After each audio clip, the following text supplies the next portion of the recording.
Dear students, आज के इस वीडियो में मैं क्लास 9th के स्टूडेंट्स के लिए बायोलॉजी के फर्स्ट चैप्टर जीवन की मौलिक इकाई अर्थात फंडामेंटल यूनिट ऑफ लाइफ से न्यूक्लियस अर्थात केंद्रक की संरचना के बारे में बता रहा हूँ। प्रिय छात्रों, केंद्रक कोशिका का एक सबसे महत्वपूर्ण अंग है।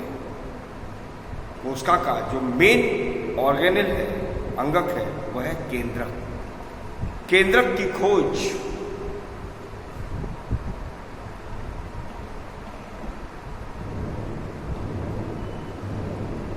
सन 1831 में रॉबर्ट ब्राउन ने की।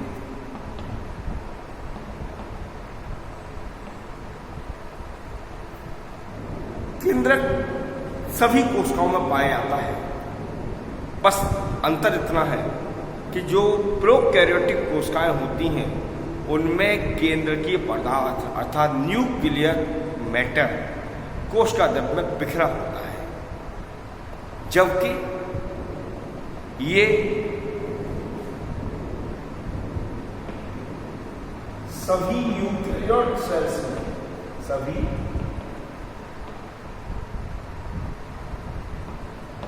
यूकैरियोटिक सेल्स में साइटोप्लाज्म, जिसे कोशिका द्रव्य कहते हैं, से घिरा होता है।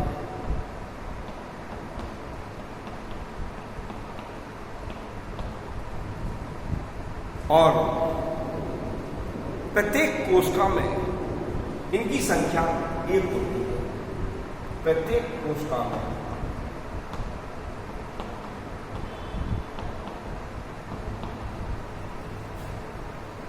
इनकी संख्या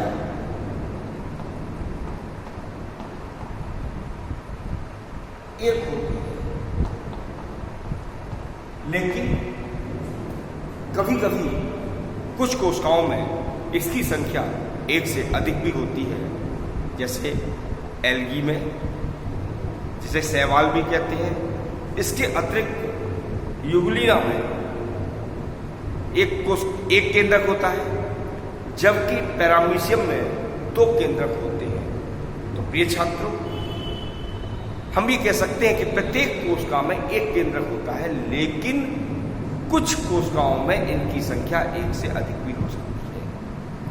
इसकी आकृति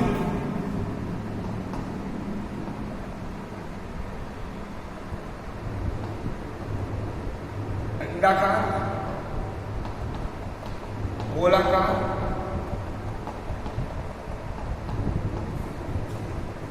या वृत्ताकार रूप में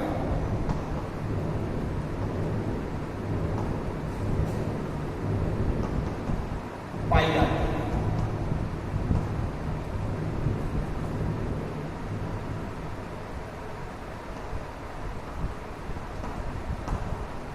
तो ये छात्रों, जो न्यूक्लियस है, न्यूक्लियस जनरली सर्कुलर शेप में अर्थात वृत्ताकार शेप में पाया जाता है, लेकिन हो सकता है कि कुछ कोशिकाओं में इसकी आकृति भिन्न भिन्न भी हो।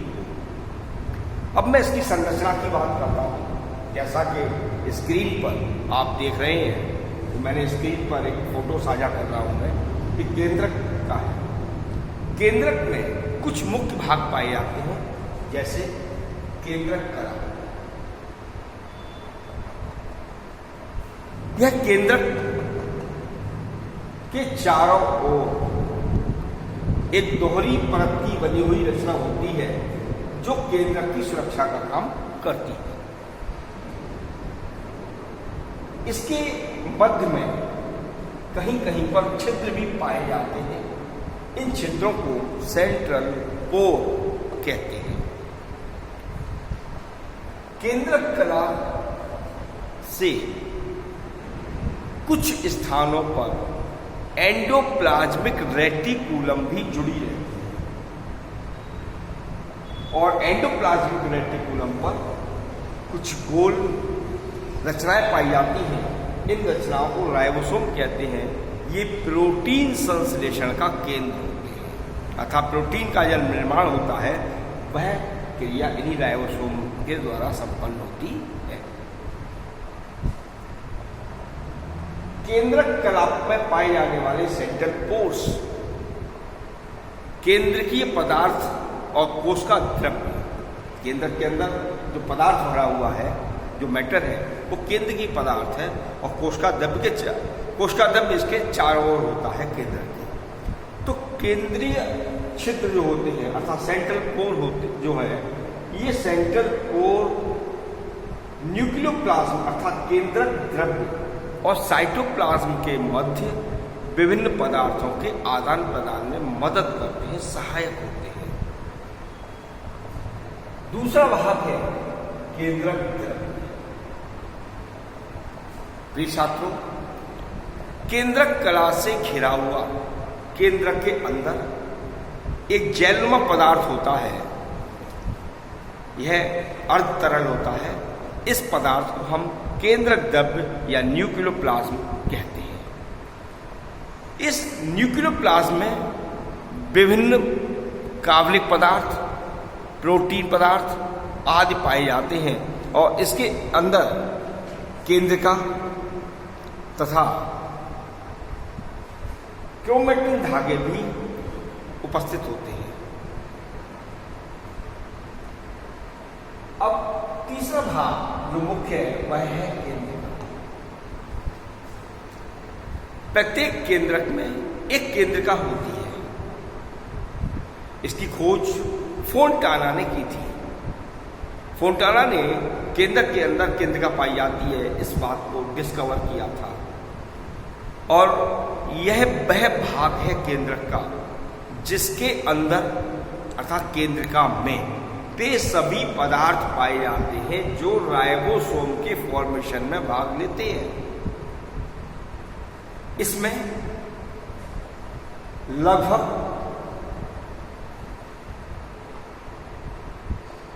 85% प्रोटीन होती है,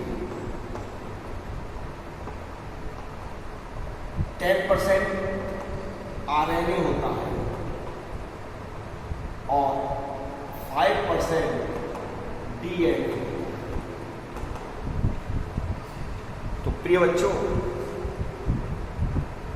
केंद्रिका में मुख्य रूप से प्रोटीन, आरएनए और डीएनए पाया जाता है।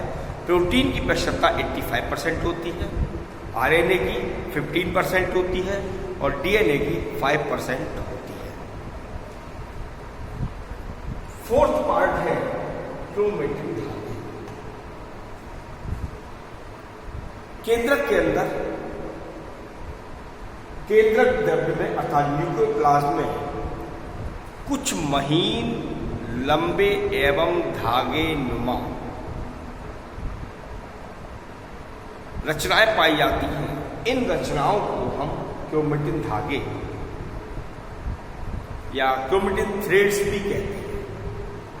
प्रिय बच्चों, जब सेल डिवीजन होता है अर्थात कोशिका विभाजित होती है और कोशिका के विभाजन से डॉटर सेल्स अर्थात पुत्री कोशिकाएं बनती हैं, उस दौरान ये क्रोमेटिन धागे संघनित होते हैं अर्थात श्रिंक हो जाते हैं, सिकुड़ जाते हैं और सिकुड़ करके इनका आकार छोटा हो जाता है तथा ये मोटे भी हो जाते हैं और क्रोमोसोम में परिवर्तित हो जाते हैं। क्रोमोसोम आनुवांशिक इकाई है अर्थात क्रोमोसोम वह रचना है जिस पर डीएनए के कुछ खंड पाए जाते हैं और डीएनए के खंड जो होते हैं, इन डीएनए के खंडों को जीन कहते हैं। ये पेरेंटल कैरेक्टर्स को, माता पिता के लक्षणों को पीढ़ी दर पीढ़ी अगली संतानों में अर्थात माता पिता से संतानों में ले जाते हैं। पेरेंटल जो कैरेक्टर्स हैं, माता पिता के लक्षण हैं, उनको ये एक पीढ़ी से दूसरी पीढ़ी में पहुंचाने में मदद करते हैं। तो क्रोमोसोम केंद्रक के अंदर पाए जाने वाला एक सबसे महत्वपूर्ण भाग है। ये क्रोमोसोम्स सेल डिवीजन की प्रोफेज अवस्था में स्पष्ट रूप से देखे जा सकते हैं। प्रोफेज की जो लास्ट कंडीशन होती है, प्रोफेज जब फिनिशिंग की ओर होती है और मेटाफेज शुरू होने वाली होती है, उस समय हम इन क्रोमोसोम्स की संख्या को माइक्रोस्कोप अर्थात सूक्ष्मदर्शी की मदद से स्पष्ट रूप से देख भी सकते हैं और काउंट भी कर सकते हैं कि कोशिका में कितने क्रोमोसोम हैं।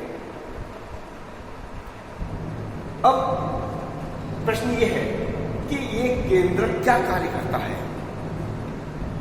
प्रिय बच्चों, जैसे कि किसी भी मशीनरी को चलाने के लिए, किसी भी सिस्टम को कंट्रोल करने के लिए एक मैनेजर की आवश्यकता होती है, उसी प्रकार केंद्रक सेल के अंदर एक कंट्रोलिंग मैनेजर का काम करता है, अर्थात ये कंट्रोलिंग चैम्बर है, एक नियंत्रण कक्ष है। हम ये कह सकते हैं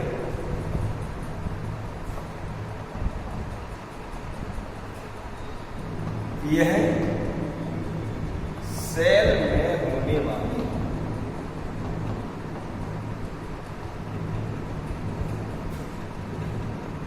विभिन्न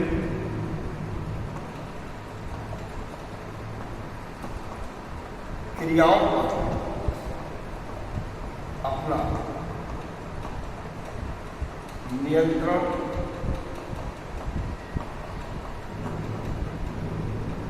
रखता है।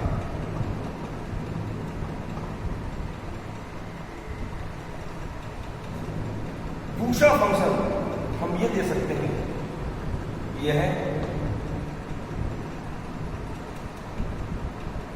माता पिता के लक्षणों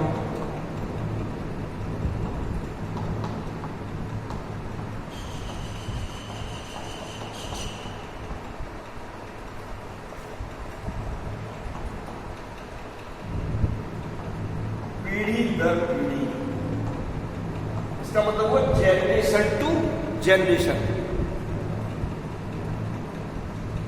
ले जाने या ले जाने का कार्य करता है।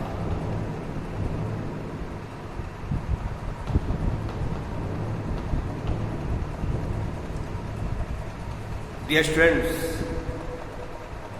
इस प्रकार से ये केंद्रक की संरचना के बारे में मैंने आपको बताया। आपको मेरा वीडियो अच्छा लग रहा हो तो प्लीज़ मेरे वीडियो को लाइक करना ना भूलें, साथ ही मेरे चैनल को सब्सक्राइब करें ताकि मैं और भी बेहतर वीडियो आपको दे सकूं। और चैनल सब्सक्राइब करने से जो भी वीडियो मैं सबमिट करूंगा वो वीडियो आप तक सबसे पहले पहुंचेंगे। नेक्स्ट वीडियो में मैं ऑस्मोसिस और डिफ्यूज़न अर्थात परासरण और विसरण की क्रिया के बारे में जानकारी दूंगा। Thank you.